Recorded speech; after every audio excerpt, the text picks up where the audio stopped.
이 광물협정 도대체 주요 내용이 무엇이고 박사님은 어떻게 이것을 보고 계십니까? 일부 좀 정부 당국자 인용을 통해서 나온 내용들을 보면 우크라이나산 뭐 정유 이런 에너지 자원들과 그리고 특히 히토류를 통해서 발생이 되는 이런 수익금들을 그런 자원을 통해서 얻게 되는 수익의 50%를 이제 50%? 예, 미국이 이제 갖게 되는 겁니다. 그 와중에 히토류를 생각하는 정말 트럼프 대통령의 발상도 정말 대단하다고 생각을 합니다. 굉장히 전략적이죠.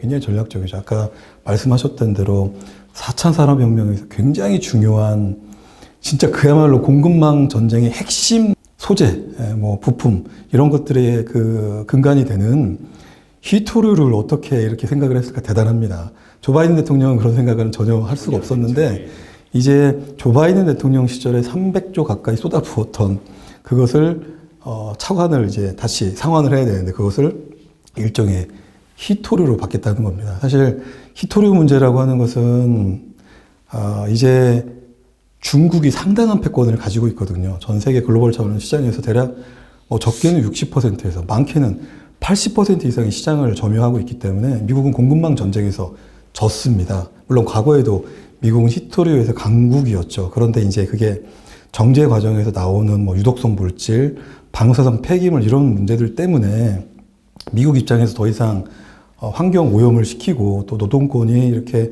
훼손되는 것을 방치할 수 없었기 때문에 이제 그런 사장 산업으로 들어섰는데 그러다 보니까 중국이 그 빈틈을 그대로 들어가서 덩샤오핑 시절에 이제 전략 자원, 전략 산업으로 이걸 키웠던 겁니다.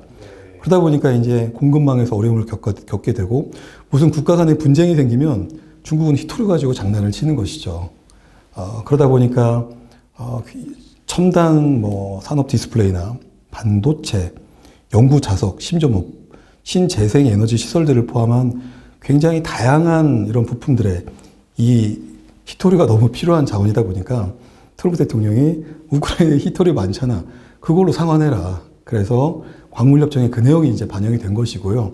그에 대한 대가로 선언적 수준에서 모호하게 미국은 우크라이나에 대한 안전보장을 위해서 상호 간에 노력을 한다라고 하는 취지의 그런 선언 정책이 포함이 된 것입니다. 그런데 그런 선언적 수준의 안전보장 조치만으로 수세대에 걸쳐서 이 히토류를 포함한 우크라이나의 광물 자원을 미국에 줘야 되는데 그런 주는 것만큼 물론 과거에 미국의 기여가 있었죠. 조 바이든 시절에 300조라고 하는 막대한 자금이 들어온 것도 있지만 앞으로 이제 우크라이나가 창출하게 될 그 수익의 상당 부분을 미국에 준다면 또 그에 상응하는 미국의 어떤 그동안의 국제사회에서 유치라든지 그런 위상을 고려한다면 당연히 이제 우크라이나 입장에서는 자국에 대한 안전보장을 확약을 해줬으면 좋겠다는 겁니다.